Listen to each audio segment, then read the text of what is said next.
આ રીત જે છે એની શરૂઆત ક્યાંથી? તમે તમારી રકમ જે મેં અત્યારે લિસ્ટમાં આપી જો, તો એ લિસ્ટની અંદર તમને આ પદ આપેલું હશે. સ્વાધ્યાયના દાખલા જોશો તો કદાચ આ પદ આપેલું હશે, તો આ પદ આપેલું હશે.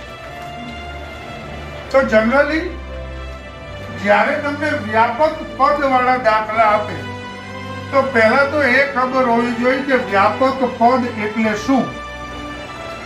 આ દાખલાની અંદર ક્યાંય કોઈ તમને વ્યાપક પદ નહીં શીખવાડે જે હું તમને શીખવાડું છું.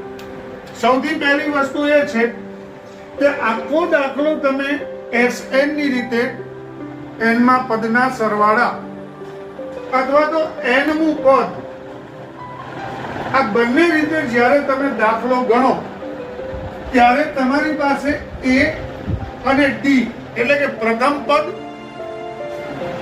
અને સામાન્ય પદ તમારી પાસે હોય, પણ ઈરાદાપૂર્વક તમે n ની રકમ ન મૂકો.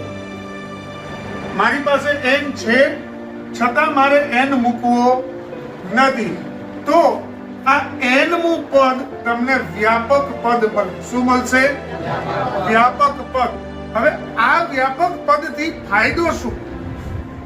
આ વ્યાપક પદનો ફાયદો શું? આપણે દાખલા તો ગણી નાખીએ, અને દાખલો ગણશો તો શાયદ તમને આ દાખલો અઘરો જ પડે, પણ યાદ રાખો અઘરી રકમ માટે જ આ વસ્તુ હોય છે.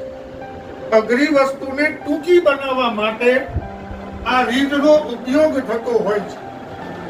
જે સંસ્થામાં જે જગ્યાએ અવારનવાર આ જ શ્રેણી ઉપયોગમાં આવતી હોય તો તમે વિચાર કરો કે દર વર્ષે મારે A મૂકવો, D મૂકવો, આખો દાખલો ગણવો, અને ત્યાર પછી 6મું પદ, 8મું પદ, 10મું પદ વાકડી ઘડીએ ગોતવું, અથવા તો 4થા, 6થા, 10મા, 12મા પદોનો સરવાળો ગોતવો.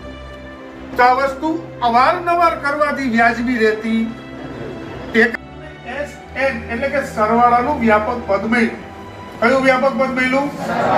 તો બંને વ્યાપક પદ તમને મળી ગયા. હવે તમે આગળ n ની કિંમત મૂકો. કઈ કિંમત? તો અહીંયા તમને જે તે પદોનો સરવાળો મળે અને અહીંયા જે તે પદ મળી જશે. પણ પરીક્ષામાં થોડું ડિફરન્ટ હશે. કેમ ડિફરન્ટ હશે? an આ વ્યાપક પદ આપશે અને શોધશે 5 પદનો સરવાળો, અને ત્યાં આ પદ આપશે અને એમ કે છે 6થું પદ ગોતો. તો આના માટે તમારે પદના કન્વર્ઝેશન સૂત્રની જરૂર પડે. કયા સૂત્રની જરૂર પડે? કન્વર્ઝેશન. an ને SN માં અને SN ને an માં કન્વર્ટ કરી શકે એટલે n પદોનો સરવાળો મળી જાય. અહીંયા તમે n મૂકો એટલે n મું પદ 5મું, 6મું, 7મું, 10મું પદ મળી જશે. તો આ વ્યાપક પદ કહેવાય. શું કહેવાય? એટલે તમને રકમમાં જે આપેલું છે પદ એ આ પદ છે.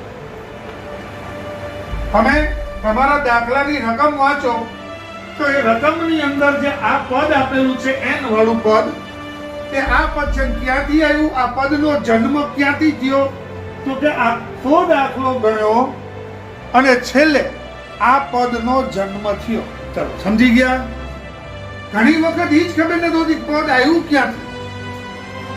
બસ એ કે રકમમાં છે ગણો એટલે કે ગણો. તો પહેલા સમજી લ્યો કે મેં તમને એ શીખવાડ્યું કે આખો દાખલો ગણવા પછી આ રકમ તમને મળી જે તમારી ચોપડીમાં આપેલી છે. એવી